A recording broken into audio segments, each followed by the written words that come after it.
नमस्कार मेरी YouTube family. आज हम लोग सुनते हैं एक नई कहानी। तुम घर रहकर करती ही क्या हो? तुम्हें क्या पता ऑफिस वक्त पर पहुंचने की चिंता, काम पूरा ना होने पर अपने बॉस से डांट खाने का दुख, फिर शाम होते वक्त घर वालों की फरमाइश पूरने की जद्दोजहद। रवि ने सुजाता से कहा। रवि पेशे से एक सरकारी दफ्तर में अकाउंटेंट की नौकरी करता है। बचपन से ही ऐसी परवरिश हुई कि राजाओं से ठाठ से रहा। रवि का हर काम माँ और बहनों पर निर्भर करता था। खाना, कपड़े इस्त्री करना, अपना सामान ठीक से रखना, हर चीज। फिर शादी के बाद भी यही आदत बरकरार रही और अब रवि और उसका परिवार घर वाले सुजाता पर निर्भर हो गए। सुजाता का दिन सुबह 5 बजे से शुरू होता और रात के 11 बजे तक यूं ही घड़ी की सुइयों की तरह चलता रहता।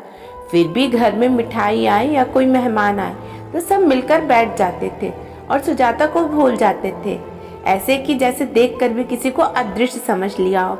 पर जब काम याद आते थे तो सबको सिर्फ सुजाता ही दिखाई देती थी।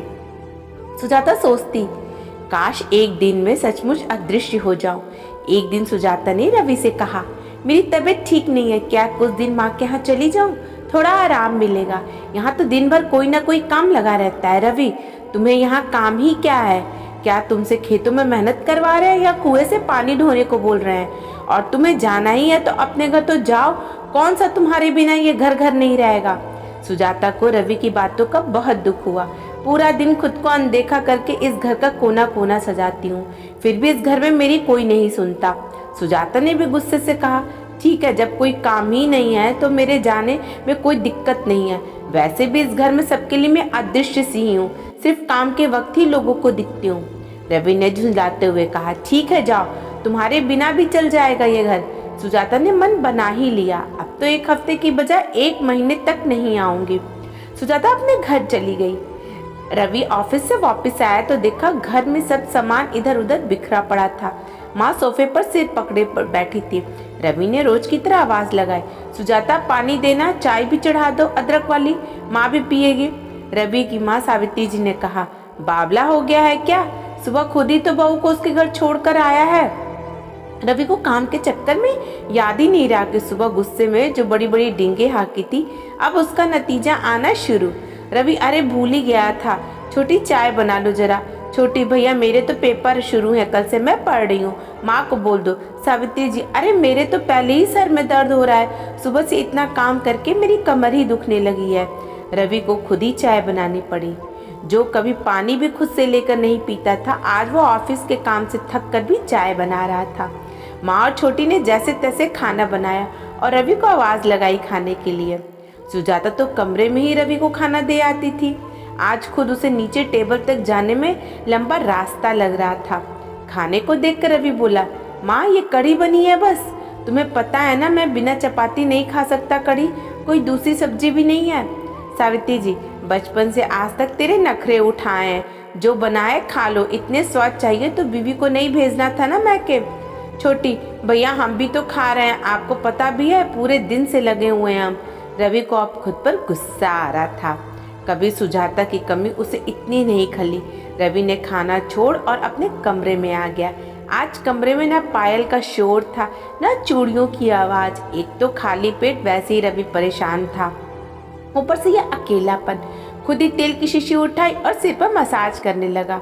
तब भी सुजाता वाला एहसास उसे भुलाया नहीं जा रहा था और झुंझलाते हुए फोन किया, यार तुम कब आओगी? ये घर मुझे किसी खाली मकान से कम नहीं लग रहा है। सुजाता, अरे 2 दिन में ही घर को मकान बना दिया? आप तो कहते थे मेरे बिना भी ये घर चल जाएगा, सिर्फ काम के लिए मेरी याद आई क्या? रवि, नहीं, ऐसी बात नहीं है, मुझे माफ कर दो। काम की बात तो छोड़ो, तुम्हारे बिना कमरा मुझे काटने को दौड़ा है। कोई नहीं है जो पूछे कि ऑफिस में कैसा दिन गया, क्या परेशानी है। कोई नहीं जिसके गोद में सिर रखकर सुकून पा सको। सुजाता, आपको ये अकेलापन आज लगा, मुझे तो रोज ही लगता था। खैर, मेरी तबीयत ठीक होगी तो मैं आ जाऊंगी। आपको अकेलापन महसूस हो तो आ जाना मिलने। रवि, मैं कल आऊँगा, मैं खुद डॉक्टर के पास ले जाऊँगा। सुजाता, खाना खाया आपने? रवि की आंखों में पश्चाताप के आंसू थे। आज अपने ही घर में उसे पराये होने का एहसास हो रहा था। रवि ने खुद को संभालते हुए कहा, कल लंच साथ करेंगे। अगर दिन में ऑफिस जाने के लिए तैयार होते वक्त अपने जुराबे कपड़े तैयार करते हर पल उसने सुजाता को याद किया। सुबह का नाश्ता नहीं बना था तो बिना नाश्ता किए ही चला गया। सुजाता को डॉक्टर के पास दिखाया। सुजाता के शरीर में खून की कमी थी, इस वजह से बहुत थकावट रहने लगी थी। फिर घर का काम और मन भी खुश नहीं था। रवि और सुजाता ने लंच बाहर ही किया। रवि ने कहा, मुझे माफ़ कर दो, तुम्हारा ध्यान नहीं रखा मैंने। तुम्हारे बिना वीरान है मेरी ज़िंदगी। अब तुम्हें कोई परेशानी नहीं होने दूंगा। सुजाता काम करने में कोई परेशान नहीं, पर जब कोई अपना हालचाल पूछने वाला भी ना हो तो ठीक आदमी भी बीमार जैसा हो जाता है। रवि ने सुजाता का हाथ पकड़ते हुए कहा, मैं वो तकलीफ़ महसूस कर चुका हूँ सुजाता, अब तुम जल्दी से ठीक हो जाओ। उस मकान को फिर से घर बना दो। सुजाता को घर छोड़कर रवि अपने घर आ गया। घर जाकर देखा 2 दिन से घर में सफाई तक नहीं हुई थी, किचन भी फैला हुआ था। रवि ने माँ को कहा, माँ कोई काम वाली ढूंढ लो जो काम में हाथ बटा सके। सावित्री जी, आज तक इस घर में काम वाली नहीं आई, अब भी नहीं आएगी। तू अपनी पत्नी को ले आ, कब से मैके में पड़ी है। रवि, मैके में ही वो पड़ी नहीं है, रह रही है। पड़ी होती तो यहाँ थी, जो बस काम के वक्त ही नजर आती थी। अब काम वाली रखूंगा। सुजाता को भी आराम की जरूरत है। सावित्री जी ने बेटे को बहू का पक्ष लेते देखकर चुप रहने में ही भलाई समझी। अगले दिन से घर में काम वाली भी आ गई। सुजाता की सेहत में सुधार होने पर रवि सुजाता को भी ले आया। सुजाता ने सावित्री जी को प्रणाम किया। सावित्री जी, जीती रहो, अपना ध्यान रखो बेटा, अब तुम्हें इस घर की जिम्मेदारी उठानी है। सुजाता, माँ जी आप मुझे भी दीदी जैसा प्यार दे, जिम्मेदारी उठाने में कोई कमी नहीं रखूंगी।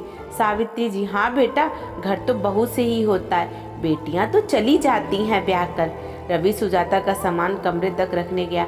सुजाता ने कमरे में आकर देखा एक एक चीज वैसे ही रखी है जैसे सुजाता छोड़ कर गई थी। रवि ने सुजाता को गले से लगाया और कहा, मैं कब से इस पल के इंतजार में था। देखो मेरा मकान आज फिर घर बन गया। सुजाता, पहले मैं सोचती थी काश एक दिन के लिए मैं अदृश्य हो जाऊं तो मैं देखूं कि मेरी क्या अहमियत है, पर आज मुझे ऐसा नहीं लग रहा है। रवि, तुम्हारे एक दिन के जाने में ही मुझे तुम्हारी अहमियत समझ आ गई। अब तुम कभी अदृश्य नहीं होने दूंगा मैं। दोनों ने एक दूसरे की आंखों में देखकर मुस्कुरा दिए। दोस्तों, जब कोई हमारे पास होता है तो हमें उसकी अहमियत नहीं समझते, उसको दूर होने पर ही अहमियत समझ में आती है। इसलिए जब भी लगे कि कुछ नया होना चाहिए तो एक दिन के लिए अदृश्य होकर ज़रूर देखें। आपको मेरी कहानी कैसी लगी ज़रूर बताइएगा, और पसंद आए तो लाइक, कमेंट और शेयर करिएगा। आप मुझे फॉलो भी कर सकते हैं। आपके कमेंट, आपके सुझाव मेरे लिए बहुत मायने रखते हैं, इसलिए दिल खोल कर सुझाव दें। धन्यवाद।